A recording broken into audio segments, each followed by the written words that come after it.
Halo semuanya, tentunya di kehidupan kita sehari-hari tak luput dari permasalahan, bukan?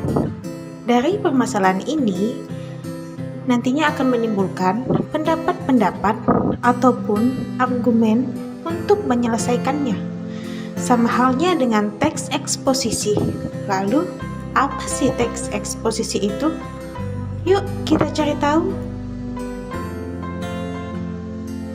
Teks eksposisi yaitu jenis atau ragam teks yang memiliki fungsi menyampaikan gagasan-gagasan berupa pemikiran tentang suatu topik. Paragraf eksposisi ini bersifat ilmiah atau dapat dikatakan non-fiksi. Teks eksposisi ini sering digunakan dalam konteks komunikasi sehari-hari secara lisan maupun tulisan. Misalnya, ketika kalian melakukan diskusi dalam forum seminar, seseorang yang menyampaikan argumen dalam debat, pendapat, dan sebagainya. Tujuan dari adanya teks eksposisi ini yaitu tidak lain untuk menjelaskan informasi tertentu agar dapat menambah ilmu pengetahuan pembaca.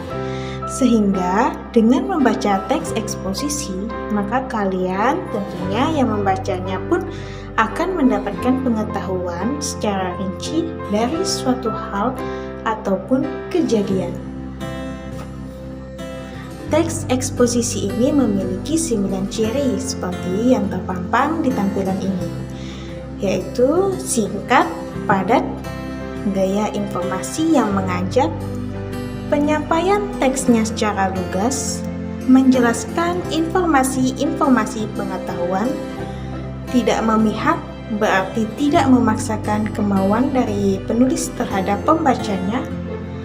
Teks eksposisi bersifat objektif dan netral, penjelasannya disertai data-data yang aktual, fakta digunakan sebagai alat konkretasi, yang berarti fakta, umumnya menjawab pertanyaan dari 5W1H.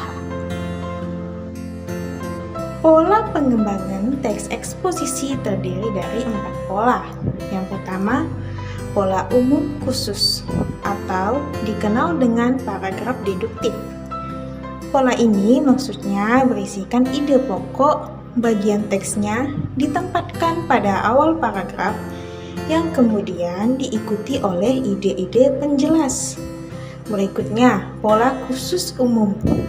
Hal-hal yang bersifat khusus diikuti oleh uraian yang bersifat umum.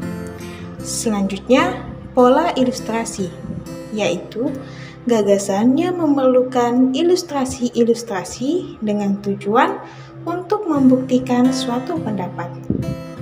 Terakhir, pola perbandingan berisikan meyakinkan suatu pendapat dengan melakukan perbandingan.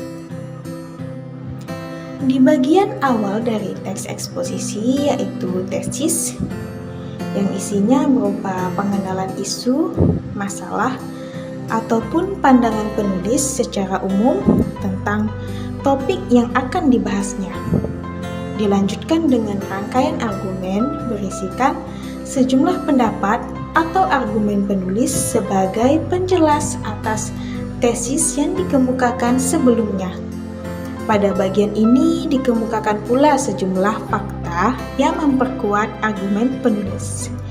Kemudian di bagian akhir, penegasan ulang yang berisikan perumusan kembali secara ringkas.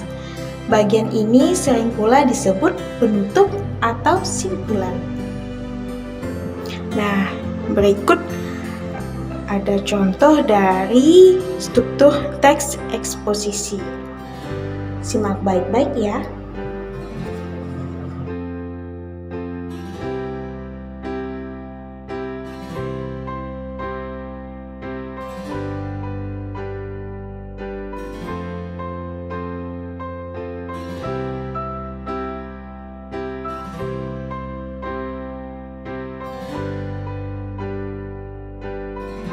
Nah, sekian penjelasan ringkas terkait pengetahuan dasar tentang teks eksposisi. Sampai jumpa di materi teks lainnya ya.